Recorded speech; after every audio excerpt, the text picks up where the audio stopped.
So, yun. Punta na po tayo dito sa part 4. Ayan. So, yung unang part is yung nilinisan natin yung mga pixel na unwanted. And then, the next part is yung nag-add tayo ng tawag dito. In-adjust natin yung graphics. Yes. Naglinis. Ayan. And then, inalis po yung mga unwanted po na part, and then nag-adjust tayo sa part 3 is nag-adjust tayo ng lightness and then brightness. The next part naman is yung magko-colorize tayo. Yun. Dun sa coloring section naman, which is ibabaw muna natin siya sa new layer. Yan, new layer pa. Ayan. Then balik ulit tayo dito muna. Ayan, pwede rin pala yun, no? Yes, pwede rin pala. Direct na lang muna natin. So, dito, gagamit tayo ng Quick Selection Tool. Yan. So, dito, specify muna natin yung color adjustment natin kung anong part. Ayan. Kasi nga, hindi pwedeng sabay-sabay yung coloration. For example, itong damit. Iba rin yung selection niya. So, paano po yun, sir? So, ganito po yan. So, una muna dito sa damit, no? Itong part na to. Yan. Itong part na to, yung damit. So, naturuan ko rin po kayo paano po tayo gumamit po ng quick selection, which is yun yung mga pinaka-basic part dito, yung paano tayo mag-select. Ayan. So, kung specifically, yung part na to is yung damit lang yung tinutukoy natin, damit lang talaga. Huwag tayo magsasama ng other pixel dyan. Anong sasama dyan? Yung kamay. Di ba? Huwag mong isasama rin. Tama? Ayun. Ito rin talaga. So, kailangan maingat po tayong mag-select po dito. Ayun. Maingat. Yan. Ayan. So, kapag naka-plus sign, select tayo naka-plus sign din talaga dyan. Yung mga hindi sumama, like example yan, hindi sumama, hindi dapat hindi dapat kasama.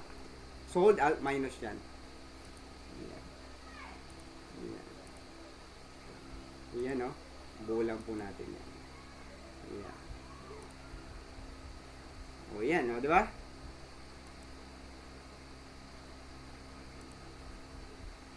O, yan. Example lang, okay na po yung selection po natin. Ngayon, para mas, pa siya, punta tayo dito sa adjustment. New fill adjustment. So, ang kailangan natin dyan, solid. Ayan, si solid fill.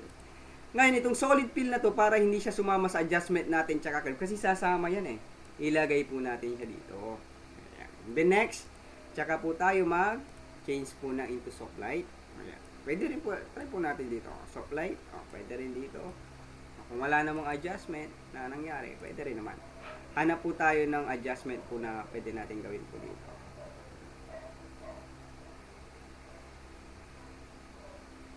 Yan, linear burn. Yun. Mas maganda siya, linear burn. So, pwede natin gamitin tong linear burn. Ngayon, kung sa palagay mo masyadong madiin, pwede mong adjustan ito ngayon dito. Ayan, pwede mong adjustan. You know. Ayan. Pwede mong palitan yung kulay. Anytime. Ayan. Pag masyadong madiin sa palagay mo yung pwede mong bawasan yung opacity. Ayan. Ayan. Pwede mo opacity. Ayan. Or, next na pwede natin gawin dyan, pag sa palagay mo madiin, kung okay na yan sa palagay mo, double click mo dito, ilabas po natin yung blending option. Ito, blending option. Ito yung underlying layer naman niya. Yung adjustment niya, yung transition niya between dark. Kasi check po natin ito, no? Pag in-adjust po natin ito. Anong nangyari?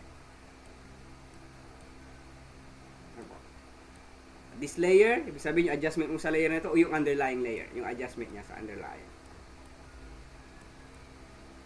Ayan, no? Pansin niyo po? May adjustment po dito sa part, sa dark. Try naman natin dito sa light. Yung transition niya sa lightness. So, harsh naman ng adjustment, sir. Pwede nating hatiin ito. Hold alt, click nyo po dyan, then mahati po yung sa gila. Yung adjustment po natin, yung transitioning niya. Ayan.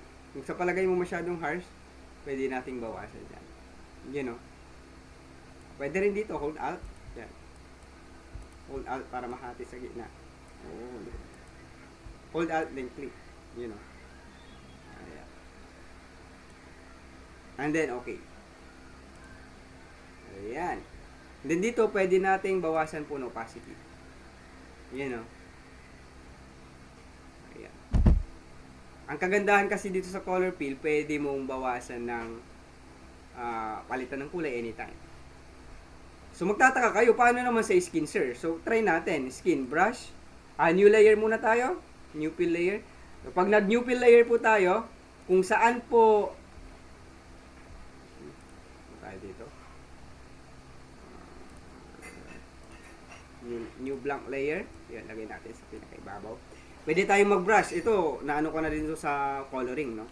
Pwede kang mag-brush dito. Then, right-click, soft round brush. Pwede kang pumili ng kulay. Yan. Pero kung ano yung kulay mo dito, to papalitan ko ng linear burn. Kasi yun yung, parang maganda sa kanyang, Yun, no? Maya, pwede natin palitan yan mamaya. Yan. Ibabrush mo naman sa kanya. Ayan. Ang pangit lang po dito, kailangan hindi ka harsh talaga mag-brush. Ayan. Ayan. Ayan. Dahan-dahan ka lang. Ayan. And then pwede mong try natin palitan pa ng other adjustment. Pwede natin, multiply, ayan. Ayan. Ang pangit ang normal. Ayan. Natin. Dissolve, multiply. Color burn, linear burn, pwede rin, lighten, pangit, screen, color dodge, linear dodge, overlay, soft light, pangit din. Ito, parang bibit, pwede rin. Ayan. Ayan. Ayan. So, pwede nating itry ito, guys, no? Kung ano po yung, alam nyo, magpipit puso sa design. So, ang pangit lang po dito kapag ganito yung, maaaring magtataka kayo, paano ko papalitan ng kulay? Yun yung, dito, pangit. Kasi nga, paano mo papalitan ng kulay? Kasi, ang gagawin mo lang dito, pabawasan ng opacity, yun. Pero, let's try. Gamit tayo ng hue saturation adjustment. Ayan. Yung hue saturation adjustment, i-adjust lang natin doon mismo sa color na ginamit natin. Colorize. Try natin. Doon naman siya magpapalit. Kasi nag-brush tayo. Yung hue saturation adjustment, ito po yung binrush nyo po. Naka-clip mask lang po siya dito po sa binrush natin. Imano-mano mo rin yun. Sir, paano pag may sumobra? Magandang tanong yun. Brush po natin, Brush tayo. Kasi, ganyan, sumobra tayo, di ba? Yan. Brush tayo ganyan. Sumobra tayo. Tama? Di ba? Yan. Matik lang yan. Pag may sobra, pwede kang gumamit ng mask, double click mo dito, lalagyan mo ng feather. Ipi-feather mo siya ng konti. Or, simple lang. Mag-conceal tayo, hide. Black, gamit ka ng brush, sa may masking niya, pwede kang mag-hide dyan, kung may sobra. Yan. So, harsh lang tayo gumawa. Pero pwede nating aregluin yun. Kanina, hindi siya okay. Ngayon, pag gumagawa na tayo ng adjustment, ito, pwede tayong mag-colorize uli. Diba? Pwede mong diinan. Pwede palitan uli ng kulay. Diba? Yan. Yeah. So, another, coloring ulit tayo. New layer ulit tayo. New blank layer, paano naman dito? So, dito, pwede kang kumuha ng type ng skin na pwede nating i-brush sa kanya. So, pakata ng quick selection. Ayan. So, wala tayong nasa-select. Tama? Kasi hahanapin po natin yung itong part na to. Ayan. And then make a selection. So, teka lang, hatiin ko muna to into part 4 kasi baka lumampas na tayo sa oras, hindi ko na po ma-upload sa YouTube. So, save ko muna to.